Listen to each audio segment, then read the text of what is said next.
En este video vamos a ver y hablar sobre el capítulo 2, Estado y Nación, del segundo año de la materia de Educación Cívica.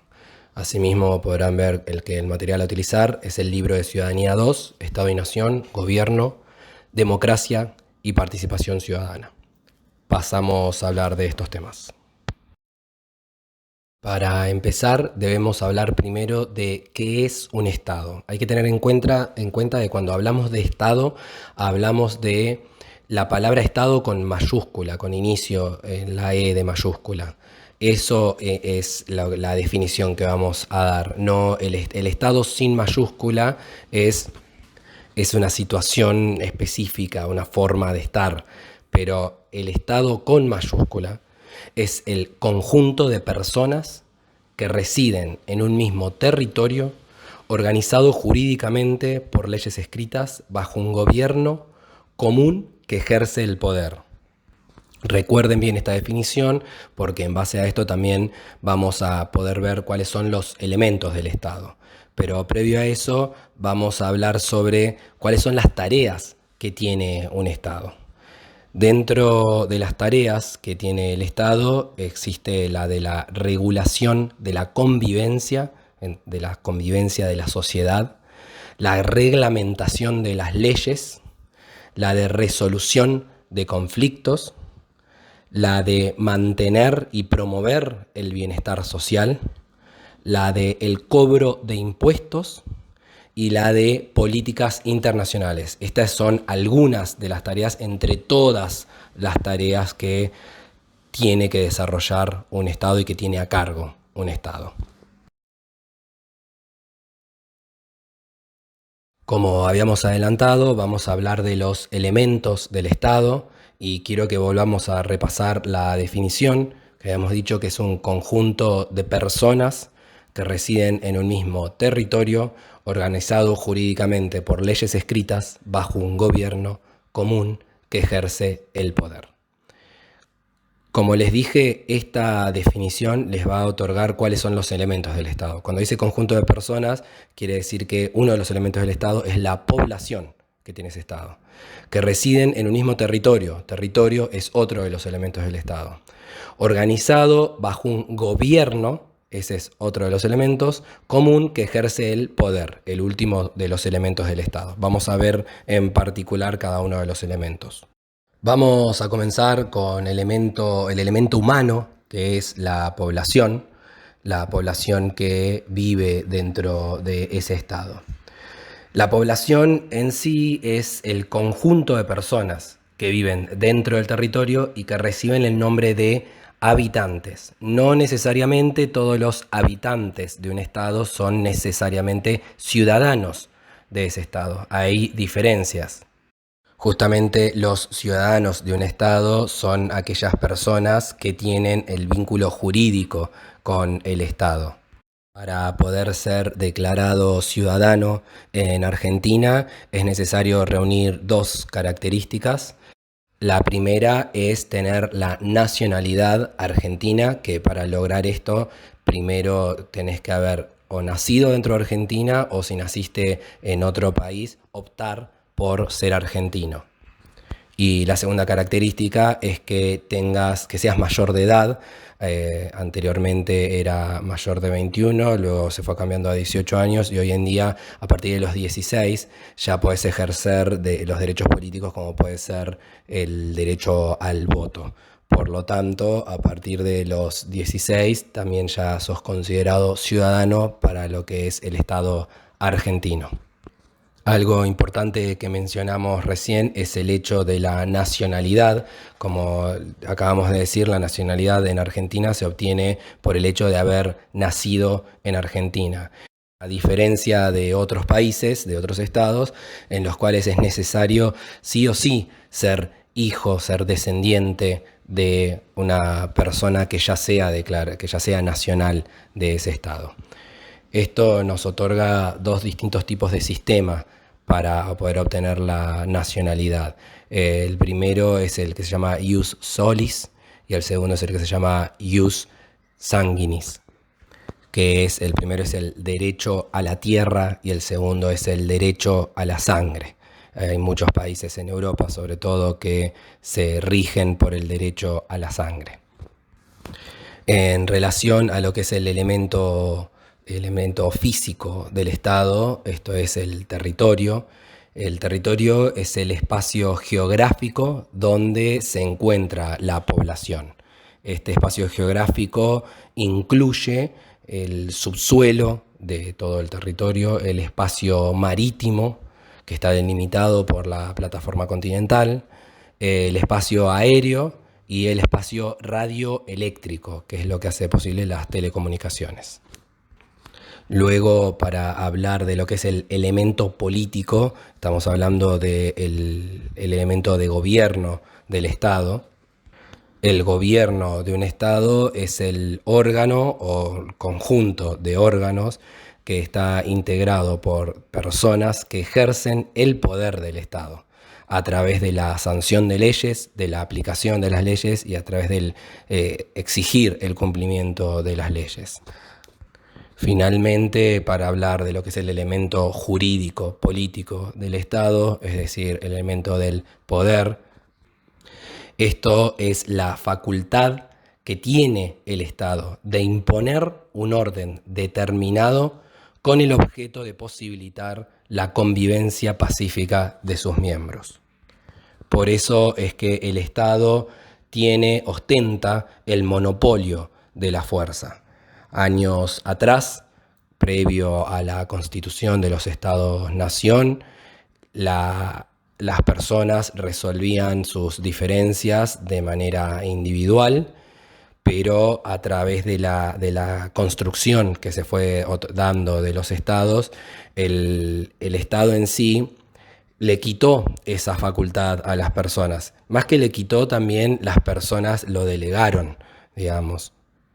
Todo el poder que ejerce un Estado lo hace porque fue delegado por el pueblo. Pero bueno, es una combinación. El pueblo delegó la facultad de ejercer el poder y del monopolio de la fuerza, y al mismo tiempo el Estado les quitó eso a las personas que tal vez no estaban interesadas en que le quiten la facultad de defenderse a sí mismas a través de sus propias decisiones y acciones. Estos son los 4 elementos del Estado. Por eso es muy importante recordar bien la definición. Con la misma definición van a tener los 4 elementos del Estado. Ahora vamos a pasar a hablar sobre las formas y los tipos de Estado que existen. Hay que saber que las formas de Estado se establecen de acuerdo a la manera en que se ejerce el poder del Estado en relación con la población y con el territorio. De acuerdo a esta definición, podemos hablar de 3 formas de Estado: el Estado unitario, el Estado federal y el Estado confederado. Vamos a ver cada uno de estos. El Estado unitario es aquel en el cual el poder se ejerce de una manera centralizada y unificada en un solo lugar del territorio de todo el Estado. Por eso se le llama unitario. Existe la concentración de poder en un solo lugar del territorio. Mientras que el Estado federal es la antítesis, que es cuando el poder se ejerce de manera descentralizada en distintos lugares del territorio. Seguramente deben recordar la guerra que existió en nuestro país entre los unitarios y los federales. Justamente se luchaba por la definición de la forma de Estado que íbamos a tener en Argentina, si iba a ser unitario o federal. Nuestro país, en Argentina, tenemos un Estado federal en el cual el poder debe ser ejercido de forma descentralizada en distintos lugares. Ahora hay muchas personas, y no sé si habrán escuchado el dicho que dice de Dios está en todas partes, pero atiende en Buenos Aires. Esto es justamente porque durante muchísimos años la concentración del poder se dio en la ciudad autónoma de Buenos Aires. Y no solamente eso, sino las inversiones grandes en infraestructura, incluso también se daban en la ciudad, lo que cada vez hacía que se concentre mucho más el poder en esa ciudad, lo que nos hacía parecer más a un Estado unitario que un Estado federal. Afortunadamente, en los últimos años ha comenzado a establecerse una descentralización, pero a consideración personal todavía falta. Finalmente, lo que es un Estado confederado. Esta es una situación que no termina siendo estable, es una situación de una forma de Estado no muy común. Es una en la cual existen varios estados, todos soberanos e independientes, pero los cuales se unifican a los fines de ejercer un poder entre todos. Cada uno conserva su propio poder, pero como Estado confederado ejercen un poder un poco más grande, podría ser. Ahora, esto se hace a través de tratados y pactos y no por medio de una constitución.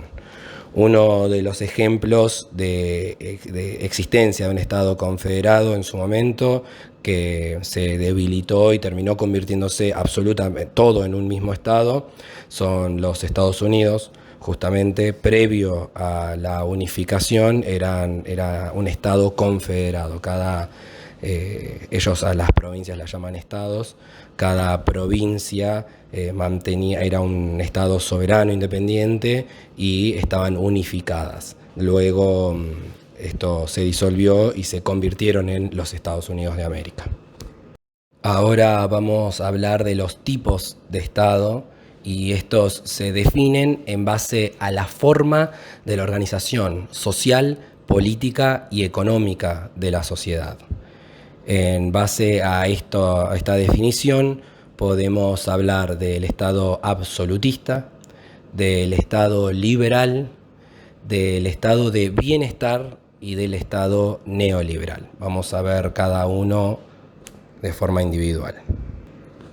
El Estado absolutista, como pueden llegar a considerar por parte del nombre, el poder era ejercido de forma absoluta por una sola persona. En este caso era por un monarca, y el poder lo ejercía sin ningún tipo de limitación. Si recuerdan del capítulo 1, cuando hablábamos de las distintas concepciones del poder, existía la de la monarquía del origen divino, la concepción de que el poder proviene de Dios, y en este caso elige al monarca específicamente para que ejerza su representación en la tierra y para que ejerza su poder. Y como el poder de Dios es sin límites, así también es el poder del monarca. De forma posterior y en base también a los privilegios que sostenían a algunos monarcas y que favorecían también a algunas personas que ellos decidían favorecer, a malas condiciones económicas, muy malas condiciones económicas que tenía el pueblo en general. Esto fue causando un malestar general y terminó en una serie de revoluciones en toda Europa que pusieron fin a este tipo de Estado absolutista. Las revoluciones en específico fueron la Revolución Gloriosa de Inglaterra en 1688, la independencia de los Estados Unidos en 1776 y la Revolución Francesa en 1789. Estos fueron los puntos de partida del Estado liberal. El objetivo principal del Estado liberal era limitar el poder del Estado y de los gobernantes. Esto se realizó a través de la sanción de una constitución en la cual se establecían y se reconocían los derechos de los habitantes y se consagraban los principios de la igualdad y de la libertad. Asimismo, y con el fin de evitar los abusos que habían existido en el Estado absolutista, se estableció un sistema de gobierno en el cual se dividían los poderes. En este tipo de Estado surge la idea de la soberanía popular, que esto significaba que el poder en realidad residía en el pueblo. El pueblo era el que delegaba el poder a los fines de una representación justa. A fines del siglo XIX, este tipo de Estado liberal entra en crisis, no a través del Estado liberal, que era una menor intervención por parte del Estado, justamente existía la división de poderes. Esto no era capaz de resolver condiciones de explotación laboral, de desigualdad social, de atropello de derechos, de afectación de derechos fundamentales incluso. Por lo tanto, se volvió a considerar en que era importante la intervención del Estado, pero únicamente a los fines de poder garantizar a la población los derechos básicos. Esto se dio principalmente en base a los movimientos que existían por parte de los trabajadores obreros y por culpa de las consecuencias que conllevaba el sistema capitalista. Finalmente, en la década de 1970, existió una crisis a nivel mundial que provocó el derrumbe de este tipo de Estado liberal. Se lo culpaba al Estado liberal de la crisis, de que generaba inflación y de que generaba un gran gasto público. Por eso se tomó la decisión de volver a un Estado que esté reducido a su mínima expresión, que sea únicamente para ejercer las políticas de gobierno, pero que no intervenga en sistemas de trabajo, en las relaciones laborales y en el sistema capitalista del mundo. Y finalmente llegamos a ¿qué es una nación? Si recuerdan, cuando estábamos hablando de la población, del elemento humano que tiene un Estado, mencionamos sobre lo que es la nacionalidad. En este caso, la nación, esto se indica cuando un grupo de habitantes comparten una cultura en común. Es un conjunto de personas que están unidas por un vínculo de identidad compartido. Recién les mencioné que este conjunto de personas compartían la cultura, pero va mucho más allá de la cultura. Es también cuando comparten el idioma, las costumbres, las tradiciones, los valores y en algunos casos también la religión o la etnia. Históricamente, previo a la constitución de un Estado, existía ya una nación, ya existía un grupo de personas que se identificaban como una nación. Y en base a eso, si ese grupo de personas tiene y se identifica como una nación, es cuando se busca crear un Estado. Como mencionamos, el Estado también conlleva el elemento de la tierra. Existen naciones en el mundo que no tienen tierra, que vagan por el mundo con la búsqueda de poder establecerse en algún lugar. Uno de los ejemplos es la comunidad judía, más que la comunidad, la nación judía. Durante muchísimos años la nación judía luchó por el reconocimiento de una tierra que puedan ellos llamar Estado, el Estado de la nación judía. En forma posterior a la Segunda Guerra Mundial, en el año 1948, y a través de una intervención por parte de la Organización de las Naciones Unidas, es que se crea dentro de la zona de Palestina al Estado de Israel. Otro claro ejemplo es el pueblo gitano, la nación de los gitanos, que comparten una costumbre, un idioma, son una verdadera nación, incluso hasta tienen una misma bandera, pero no tienen ningún tipo de territorio. Finalmente, la construcción de una nación, ese sentimiento de pertenencia y de orgullo que un conjunto de personas tienen por formar parte de esa nación, es uno de los significados del término de nacionalismo.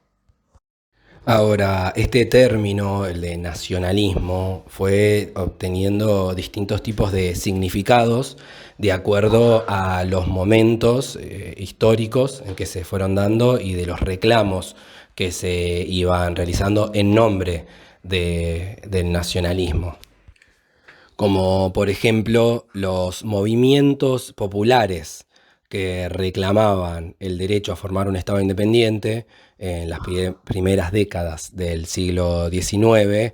Se les otorgó el término de nacionalistas. Eran nacionalistas porque buscaban justamente construir una nación en ese sentido. En realidad era independizarse y ser una propia nación. En el siglo XX esto mismo sucedió con los estados, con las colonias en ese momento en África y Asia, que luchaban por la independencia de las potencias europeas.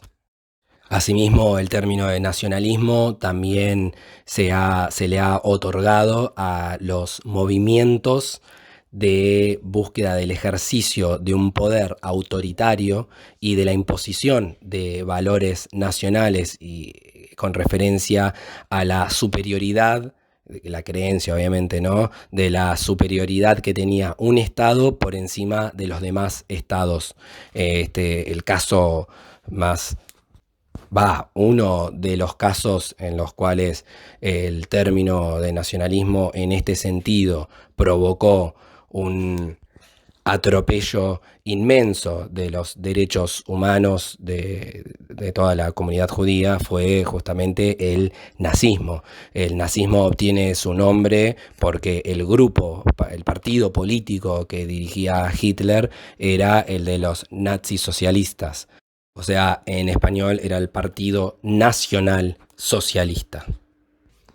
En base a este tipo de idealismo también es que surge lo que se llama etnocentrismo, que es la concepción de que únicamente la propia cultura es la que debe imponerse y gracias a que nuestra cultura es superior a las demás, podemos juzgar negativamente a todas las demás.